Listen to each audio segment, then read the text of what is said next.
Have you ever encountered an individual or a group of individuals that constantly try to provoke you? And as soon as you react, as soon as they have your reaction, they blame you for it. In this video, I'm going to be talking about reactive abuse and how to deal with it. So stay tuned.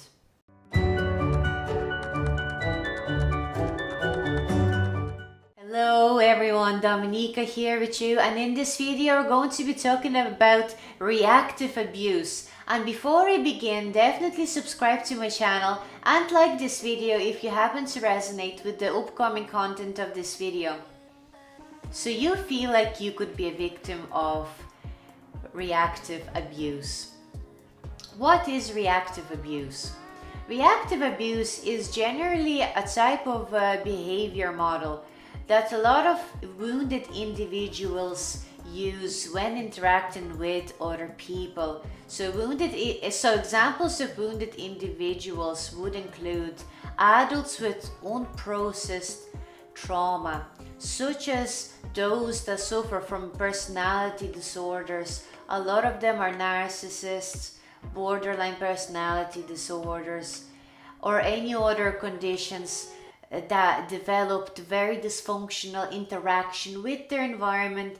And a lot of the times it's not even their fault, it's just the way their upbringing has went in the past, or perhaps they experienced a very traumatic experience in the past that haven't yet been processed. So now they generally use reactive abuse as the general model of interacting with people, especially those that are very close to them. So if you encountered an individual like that, I often refer to them as difficult individual, as it covers a range group of individuals ranging from narcissists to toxic individuals.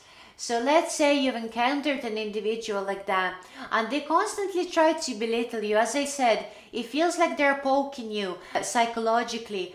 And as soon as you react, as soon as you give them that reaction, they go like, why are you shouting at me? Why are you reacting? What's wrong with you? What's going on? And a number of things is going through their mind at the same time. So as soon as you react, an individual that uses reactive abuse model with indirect interactions, they think that as soon as you react, they now have control over you. So this is why they're doing this as well. A lot of them do this for manipulation, for control, for their own gratification. And obviously this is not healthy, and obviously this is not something that you should entertain. I definitely wouldn't advise you to entertain that model of behavior, and there's actually a number of ways that you can deal with this type of a behavior. And in this video I'm about to share with you 3 powerful tools that would be quite helpful for you when you are dealing with somebody that is using reactive abuse interaction model with you. So number 1, don't give them that reaction. And this is a very straightforward one, and I know people say that it may not be as easy as it sounds. However, this is quite necessary.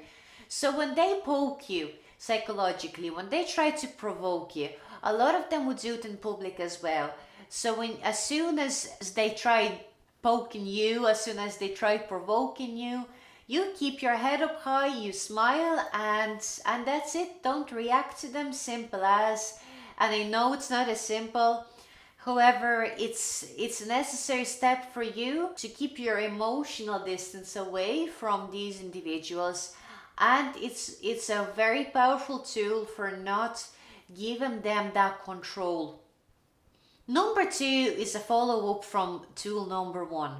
If you do find yourself boiling on the inside and you want to react, so instead of reacting when you're dealing with an individual like that, as that's not going to be helpful, the behavior will continue to happen and the individual will think that you are under their control. So this is not something that we want. So instead, talk to someone that you trust. Try and get this feeling of anxiety, anger out of you. Some people prefer to journal. That's absolutely fine, as not all of us prefer to share our problems with other people. That's completely fine. But it's a vital step that you do release that negativity from your body, as it's so easy to snap at an individual that tries to provoke you when you still have that negative energy in you.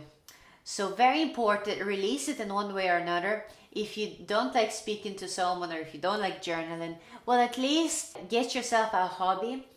Even go for a walk, whatever it is, whatever hobby you choose, do that as soon as you feel angry. And that way, not only that you will let out that steam, but you will also build that confidence, self-esteem, and you'll be a lot harder to provoke in future. Number 3, that would be very obvious to a lot of people.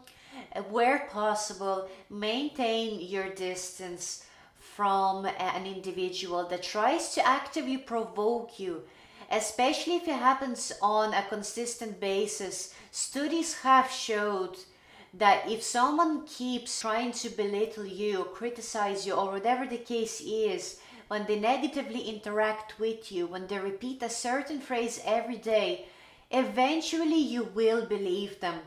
Even if you don't consider yourself a bad person or whatever it is that they're calling you on a consistent basis in hope to get a reaction out of you.